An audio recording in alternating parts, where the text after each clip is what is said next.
Now, in the wake of the Supreme Court's reversal of Roe v. Wade, abortion activists have promised violent retribution.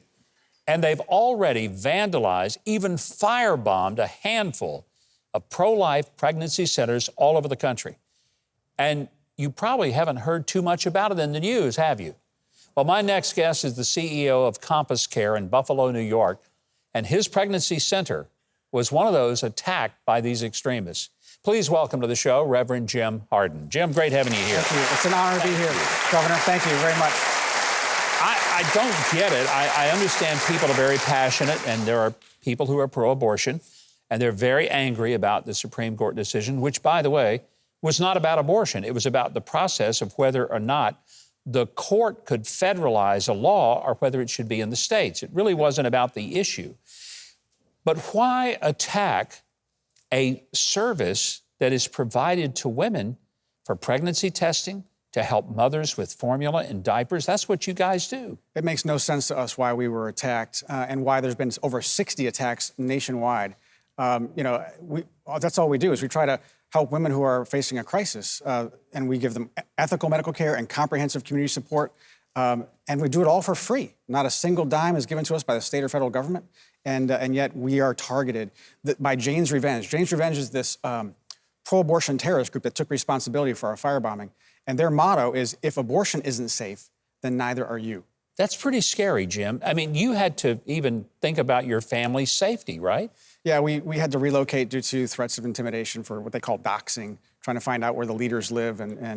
You had to move your family out of your home and go find another place to live because of the threats. It's one of the reasons why we're able to be here today is because of that situation. What did they do to your clinic in Buffalo?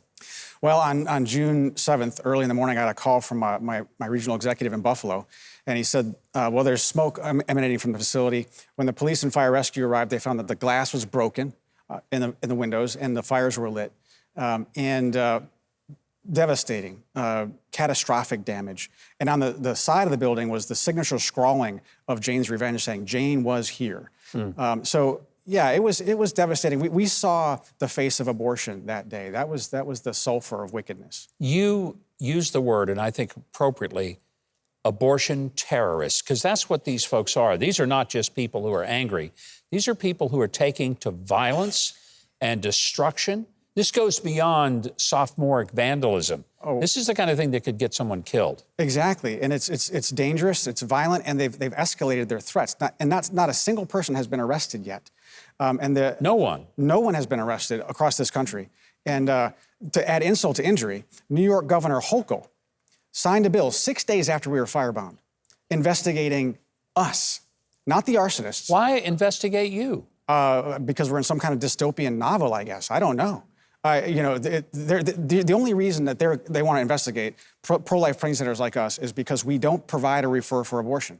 That's it. That's all. And the thing about it was, when she signed the bill, there was a press conference, and when she signed the bill, she called us Neanderthals. I mean, it's the strangest phenomenon in our country today. She hasn't allocated, this country has not allocated any additional state or federal resources to protect pro-life people. They're not, providing equal protection under the law. Jim, there's never been a constitutional right to an abortion. And by the way, it wasn't ended. No. Your state of New York will probably have more abortions than before. Well, that's exactly right. So New York State is the abortion capital of the United States of America. More abortions per capita in New York than anywhere else in the country. And when Roe was reversed, thousands of abortion appointments were canceled, and the abortion empire business model changed overnight. And so what they're going to do is this hub and spoke business model and fly women in from conservative states to states like New York. And they're going to use taxpayer dollars to fund the travel expenses and the abortions of these women. And our job is to continue to expand the infrastructure, pro-life infrastructure, to reach and serve these women before they travel or when they get to New York. I find it amazing. Many major corporations, including of all people, Disney, says they will pay for their employees to fly to places like New York to have an abortion. Are they also going to pay for their employees to go and pick up a baby they want to adopt? No, it's a double standard. This is absolutely ridiculous, and the politicians, there's pro-abortion politicians, and it seems like they're promoting the abortion industry. they're tools of the abortion industry. And I want to point out something. Jim, most of the abortion clinics run by groups like Planned Parenthood are in African-American neighborhoods.